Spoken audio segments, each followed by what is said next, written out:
வணக்கம் மக்களே, welcome to KR unfiltered. Santhanam ஒரு படத்துல ஒரு டைலாக் சொல்லுவார் தெரியுமா? எதுக்குடா பக்கெட்ல தண்ணி, எதுக்குடா பைட்ல தண்ணி, எதுக்குடா பைட்ல தண்ணி, எதுக்குடா பைட்ல தண்ணி, எதுக்குடா பைட்ல தண்ணி. அது மாதிரி தான் எதுக்கு திருஷ்யம் 3ங்கிற மாதிரி தான் இருந்துச்சு.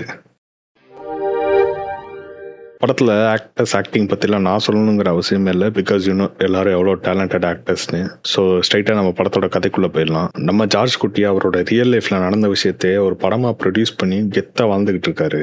அப்படி இருக்கப்ப 2 ஜேர்னலிஸ்ட் வருண் கொலையை பற்றி திரும்ப கிளற ஆரம்பிக்கிறாங்க. ஆனால் அந்த 2 பேரில் ஒருத்தர் திடீர்னு மந்திரம் போட்ட மாதிரி பாதி படத்தோட காணாமல் போயிட்டாரு. பாவம், அவருக்கு என்ன பிரச்சனை? சரி, நம்ம கதைக்கு வருவோம். ஸோ அந்த இன்வெஸ்டிகேஷனில் அமைதியாக இருக்கிற ஃபேமிலிக்கு திரும்ப பிரச்சனை வருது. இதுக்கப்புறம் என்னாச்சு? அதான் அந்த படமே.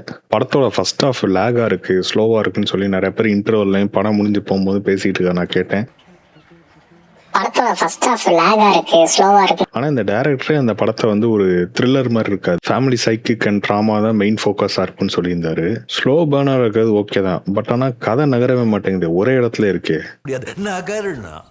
இன்டர்வல் கிட்ட ஒரு சீக்வன்ஸ் ஒன்று வரும், அது ரொம்ப சூப்பராக இருந்துச்சு. அதே மாதிரி செகண்ட் ஹாஃப்ல லாஸ்ட் ஒரு 20 to 30 minutes ஓகேவா இருந்துச்சு. இந்த படத்தில் ஏகப்பட்ட ட்விஸ்ட் அண்ட் டர்ன்ஸ் இருக்கு, பட் ஆனால் அதில் வெறும் 2 தான் எனக்கு ஒர்க் அவுட் ஆச்சு. அதுவும் வில்லன் பெரிய மாஸ்டர் பிளான் பண்ணுறேன்னு சொல்லிட்டு ஒரு பெரிய பிளான் ஒன்று பண்ணுவார், அது ஒரு ட்விஸ்ட் மாதிரி காமிச்சிருப்பாங்க. சோஃபார் கிரவுண்டோட அந்த மூவில இந்த ட்விஸ்ட் ரொம்ப ஆர்டிஃபிஷியலாக இருந்துச்சு, சுத்தமாக ஒட்டவே இல்லை. நான் அப்போ சொன்னாலும் ஒரு ஜேர்னலிஸ்ட், அவங்க பெரிய ஷெர்லாக் ஹோம்ஸ் மாதிரி எல்லா இடத்துலையும் போய் இன்வெஸ்டிகேஷன் பண்ணுவாங்க. ஆனால் எல்லாருமே இவங்க பண்ணுற விஷயம் ஏதோ சஸ்ஸாக இருக்குது அப்படின்னு சொல்லி ரொம்ப ஈஸியாக கண்டுபிடிச்சிருவாங்க. இந்த மாதிரி நிறைய விஷயம் சுவாரஸ்யமே இல்லாத மாதிரி. அதே மாதிரி நிறைய ட்விஸ்ட் அண்ட் டர்ன்ஸ் நீங்கள் ஈஸியாக ப்ரெடிக்ட் பண்ணிடலாம். ஸ்டோரி போகிறதும் இப்படி தான் போய் இப்படி தான் முடிய போகுதுங்கிறதும் நீங்கள் ஈஸியாக ப்ரெடிக்ட் பண்ணலாம். சரி, இப்போ ஒரு ஸ்பாய்லர் அலர்ட், நான் கீழே டைம்லைன் கொடுக்குறேன். இந்த ஸ்பாய்லர் வேணாம்னு நினைக்கிறவங்க ஸ்கிப் பண்ணிடுங்க. கிளைமேக்ஸில் ஜார்ஜ் குட்டி அரெஸ்ட் தான் பண்ண போகிறாங்க. எதுக்கு பார்ட் 1ல இந்த முடிவை கொடுத்துருக்கலாமே? என்ன பார்த்து தான் எனக்கே பயமாக இருக்குன்னு ஜார்ஜ் குட்டி சொல்லுவார். அந்த டைலாக் ஜஸ்டிஃபிகேஷன் கொடுக்குற மாதிரி இருக்கும், அட் த சேம் டைம் இது தேவையில்லாத ஆணிங்கிற மாதிரி எனக்கு மனசுக்குள்ளே ஓடிக்கிட்டே இருக்கு.